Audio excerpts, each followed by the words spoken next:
নমস্কাৰ এই মুহূৰ্তত আই পৰিছে ৰাতিপুৱাৰ কেইবাটাও গুৰুত্বপূৰ্ণ খবৰ। আজি হৈছে 9 মাৰ্চ। অসমৰ লগতে ভাৰতৰ বিভিন্ন প্ৰান্তৰ পৰা কেইবাটাও গুৰুত্বপূৰ্ণ খবৰ যুগুতোৱা হৈছে আৰু এই ধৰণৰ খবৰসমূহ নিতৌ চাবলৈ চেনেলটো সাবস্ক্ৰাইব কৰি ভিডিঅ'টোত এটা লাইক কৰি দিব। তেন্তে আহক বন্ধু বান্ধৱীসকল আজিৰ ভিডিঅ'টো আৰম্ভ কৰোঁ। প্ৰথম গুৰুত্বপূৰ্ণ খবৰটো হৈছে এটা ডাঙৰ গুৰুত্বপূৰ্ণ খবৰ। ৰাজ্যৰ মুখ্যমন্ত্ৰী ডক্টৰ হিমন্ত বিশ্ব শৰ্মাই কেইবাটাও গুৰুত্বপূৰ্ণ মন্তব্য কৰিছে যে আজি মৌলবাদী এক্টিভ হৈছে ৰাজ্যত। বিহু সন্দৰ্ভত এই মন্তব্য ৰাজ্যৰ মুখ্যমন্ত্ৰীৰ কেইবাটাও গুৰুত্বপূৰ্ণ মন্তব্য যে আজি মৌলবাদী এক্টিভ হৈছে ৰাজ্যত। বিহু সন্দৰ্ভত এই মন্তব্য আজি ডিপোত উপস্থিত ৰাজ্যৰ মুখ্যমন্ত্ৰী ডক্টৰ হিমন্ত বিশ্ব শৰ্মাই কেইবাটাও গুৰুত্বপূৰ্ণ মন্তব্য কৰিছে যে আজি মৌলবাদী এক্টিভ হৈছে ৰাজ্যখনত। বিহু সন্দৰ্ভত গুৰুত্বপূৰ্ণ মন্তব্য কৰে। মুখ্যমন্ত্ৰীয়ে লগতে কয় যে অসমত জেহাদী আৰু মৌলবাদী আৰু কেইবাটাও মডেল এক্টিভ হৈ আছে। অসম আৰক্ষীৰ এই সাফল্য এক বৃহৎ সাফল্য। লগতে গ্ৰেপ্তাৰ হোৱা জেহাদী কেইজনক জেৰা অব্যাহত আছে। লগতে বৰ্তমানলৈকে জেৰাত যি তথ্য ফাদিল হৈছে অসমৰ বাবে এক অমংগল তথা অশনীয় সংকেত। বহু কাম কৰিব লাগিব এই ক্ষেত্ৰত। 7 দিনীয়া বিহু উদযাপন সন্দৰ্ভত তেওঁ কয় যে এই কথা তেখেতে কত কোৱা নাই। যিমান দিন পাতে সেই সকলো নিজৰ কথা। 7 দিনৰ অধিক 9 দিন নাইবা 10 দিন পৰ্যন্ত বিহু পাতিব পাৰে। অধিক বিহু পাতিলে মুখ্যমন্ত্ৰীয়ে ভালহে পায়। ৰাজ্যৰ মানুহ সুখত থাকিলে ভালহে লাগিব। কেৱল চান্দা সংস্কৃতি পৰিহাৰ কৰি ৰাইজক যাতে কোনো ধৰণৰ অশান্তি নিদিয়ে সেইটোহে লক্ষ্য কৰিব। চৰকাৰৰ ফালৰ পৰাও কেৱল এয়া কোৱা হৈছে যে 7 দিনৰ ভিতৰত পাতিব লগা বিহুৰ বাবেহে 1.5 লাখ টকাকৈ অনুদান দিব। তাৰ অধিক দিন বিহু পাতিলে সেয়া বিহু কমিটিৰ নিজা খৰচ হ'ব। 6 মাহ পৰ্যন্ত বিহু পাতিলেও কাৰো একো আপত্তি নাই। লগতে মুখ্যমন্ত্ৰী ডক্টৰ হিমন্ত বিশ্ব শৰ্মাই ইয়াকো কয় যে কাকো কোনো ক্ষেত্ৰত তেখেতে কেৱল 7 দিন বিহু পতাৰ কথা কোৱা নাই। এই ক্ষেত্ৰত এগৰাকী মুখ্যমন্ত্ৰীৰ সেয়া অধিকাৰ নহয় কিমান দিন বিহু পাতিব। গুৰুত্বপূৰ্ণ খবৰটো হৈছে এটা ভয়ংকৰ খবৰ। যুদ্ধৰ পৰিণতি 14 বছৰৰ অভিলেখ ভংগ কৰি খাৰুৱা তেলৰ মূল্য $139 পাৰ। যুদ্ধৰ পৰিণতি 14 বছৰৰ অভিলেখ ভংগ কৰি খাৰুৱা তেলৰ মূল্য $139 পাৰ হৈ গ'ল। ৰাছিয়া আৰু ইউক্ৰেইনৰ যুদ্ধৰ পৰিণতি খাৰুৱা তেলৰ বজাৰত দেখিবলৈ পোৱা গৈছে ভয়ংকৰ পৰিণাম। যুদ্ধৰ পৰিণাম হিচাপে খাৰুৱা তেলৰ বজাৰত ভংগ হৈছে 14 বছৰৰ অভিলেখ। এটা দশকৰো অধিক কালৰ অভিলেখ ভংগ কৰি আন্তঃৰাষ্ট্ৰীয় বজাৰত প্ৰতি বেৰেল খাৰুৱা তেলৰ মূল্য হৈছে গৈ $139 ওপৰ। ইয়াৰ পূৰ্বে 2008 বৰ্ষত খাৰুৱা তেলৰ মূল্য আকাশ চুইছিল গৈ। দেওবাৰে 6 মাৰ্চ তাৰিখে প্ৰতি বেৰেল খাৰুৱা তেলৰ মূল্য হৈছিল গৈ $139.13। ইয়াৰ পূৰ্বে 2008 বৰ্ষৰ জুলাই মাহত প্ৰতি বেৰেল খাৰুৱা তেলৰ মূল্য আকাশ চুইছিল। খাৰুৱা তেলৰ দ্ৰুত মূল্য বৃদ্ধিৰ ফলত ভাৰত সহ অন্যান্য দেশতো পেট্ৰল আৰু ডিজেলৰ মূল্য বৃদ্ধিৰ শংকা প্ৰকট হৈছে। বিশেষজ্ঞৰ মতে ৰুছ ইউক্ৰেইনৰ সংঘাত অব্যাহত থাকিলে আগন্তুক সময়ত খাৰুৱা তেলৰ মূল্য অধিক বৃদ্ধিৰ শংকা আছে। লগতে ভাৰতত পেট্ৰল আৰু ডিজেলৰ মূল্য যিকোনো সময়তে 15 পৰা 20 টকালৈকে লিটাৰত বৃদ্ধিৰ সম্ভাৱনা আছে বুলি বিশেষজ্ঞই মন্তব্য কৰিছে। ৰাছিয়া ইউক্ৰেইন সংঘৰ্ষ আৰু আমেৰিকা যুক্তৰাষ্ট্ৰৰ নেতৃত্বত মস্কোৰ ওপৰত পশ্চিমীয়া নিষেধাজ্ঞা যোগান আৰু বাণিজ্য ব্যাঘাত। 3 নম্বৰ গুৰুত্বপূৰ্ণ খবৰটো হৈছে ৰাছিয়া ইউক্ৰেইন যুদ্ধ। ৰাজধানী কিয়েভ সহ 4 চহৰত যুদ্ধবিৰতি ঘোষণা ৰাছিয়াৰ। ৰাছিয়া ইউক্ৰেইন যুদ্ধ আজি 12 দিনত উপনীত হোৱাৰ সময়ত ইউক্ৰেইনৰ ৰাজধানী কিয়েভ সহ 4খন চহৰত যুদ্ধবিৰতি ঘোষণা কৰিছে। ৰাছিয়াৰ প্ৰতিৰক্ষা মন্ত্ৰালয়ে এই ঘোষণা কৰিছে।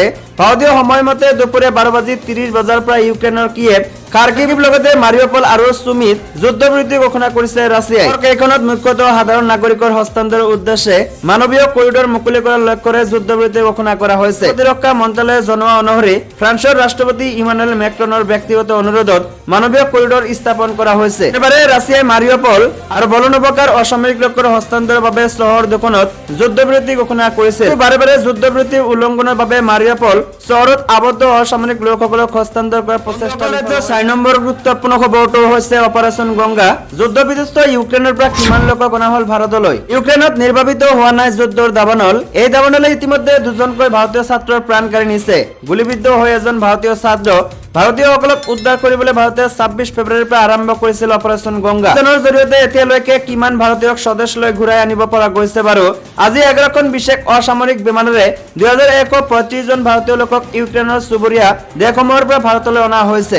অসামৰিক বিমান পৰিবহণ দপ্তৰৰ মন্ত্ৰী জ্যোতিৰাদিত্য সিন্ধিয়াই আজি এই কথা প্ৰকাশ কৰিছে। তেওঁ লগতে কয় যে এতিয়ালৈকে প্ৰায় 16,000 ভাৰতীয় নাগৰিকক অপাৰেচন গংগাৰ অধীনত ইউক্ৰেইনৰ পৰা ভাৰতলৈ অনা আজি 9খন বিমানে নতুন দিল্লীত অৱতৰণ কৰে আৰু 2খন বিমানে মুম্বাইত অৱতৰণ কৰে। কাইলৈ বুদাপেষ্ট, চুচেবা আৰু বুখাৰেষ্টৰ পৰা 8খন বিশেষ বিমানে ভাৰতলৈ উৰা মাৰিব বুলি জানিব পৰা গৈছে। উল্লেখযোগ্য যে ভাৰতীয়সকলক সুকলমে বাহিৰ দেশসমূহৰ পৰা আনিবলৈ চাৰিগৰাকী মন্ত্ৰীক্ৰমে জ্যোতিৰাদিত্য সিন্ধিয়া, হৰদীপ সিং পুৰী, কিৰেণ ৰিজিজু আৰু সিংহ খাংগেৰী ৰোমানিয়া, স্লোভাকিয়া আৰু পোলেণ্ড ৰাজ্যৰ 5 নম্বৰ গুৰুত্বপূৰ্ণ খবৰটো হৈছে এটা ভয়ংকৰ খবৰ। মুখ্যমন্ত্ৰীৰ বিৰুদ্ধে গোচৰ পঞ্জীয়ন কৰিবলৈ ভয় কৰা দিছপুৰ আৰক্ষীলৈ আদালতৰ বিশেষ নিৰ্দেশ। এই বিপদে লগ নেৰা হৈছে মুখ্যমন্ত্ৰী ডক্টৰ হিমন্ত বিশ্ব শৰ্মাক।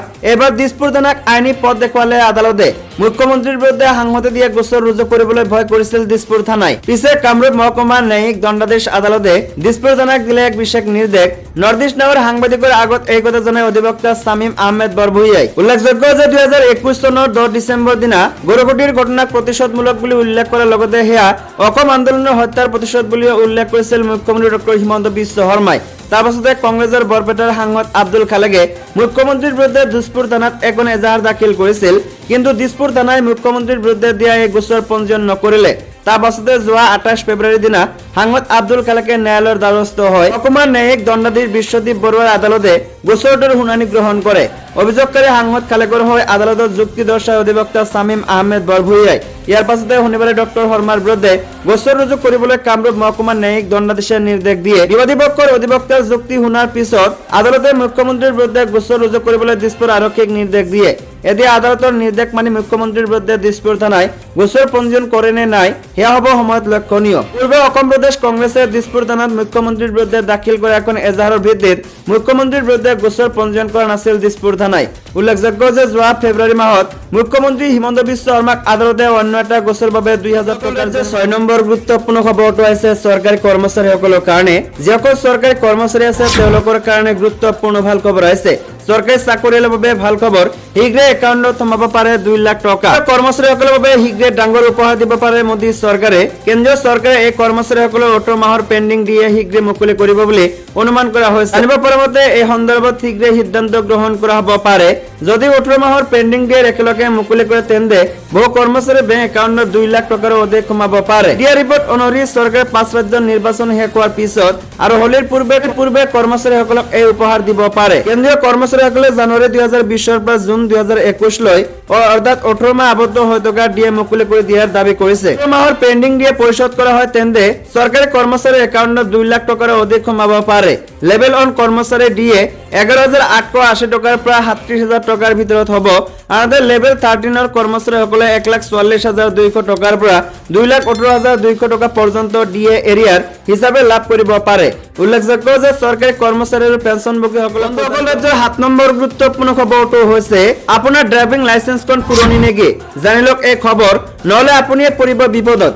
এই কাম নকৰিলে আপোনাৰ ড্ৰাইভিং লাইচেন্সৰ বৈধতা শেষ হৈ যাব। আপোনাৰ ওচৰত 20 বছৰ পুৰণি অৰ্থাৎ 2022 পূৰ্বে বনোৱা লাইচেন্স আছে তেন্তে এই খবৰ আপোনাৰ বাবে গুৰুত্বপূৰ্ণ, কিয়নো 12 মাৰ্চত এই ড্ৰাইভিং লাইচেন্সৰ অনলাইন আপডেট কৰা প্ৰয়োজন।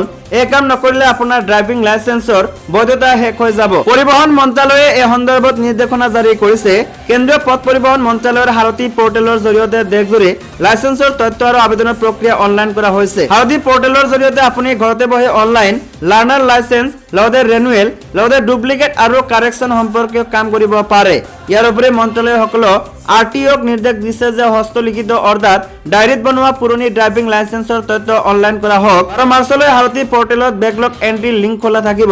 ইয়াৰ পিছত এই সুবিধা বন্ধ হৈ যাব। ড্ৰাইভিং লাইচেন্সৰ সৈতে জড়িত সকলো প্ৰক্ৰিয়া এতিয়া সাৰথী পৰ্টেলৰ জৰিয়তে হ'ব। ইয়াৰ বাবে ডাটা অনলাইন হোৱা প্ৰয়োজনীয়। নিৰ্দেশনা জাৰি কৰিছে যে যিসকলৰ ওচৰত ডায়েৰীৰ লাইচেন্স আছে তেওঁলোকে সাৰথী পৰ্টেলত ৰেজিষ্ট্ৰেশ্যন কৰক, অন্যথা তেওঁলোকৰ লাইচেন্স ৰিনিউৱেল নহ'ব আৰু ডুপ্লিকেট লাইচেন্সো বনাব নোৱাৰিব।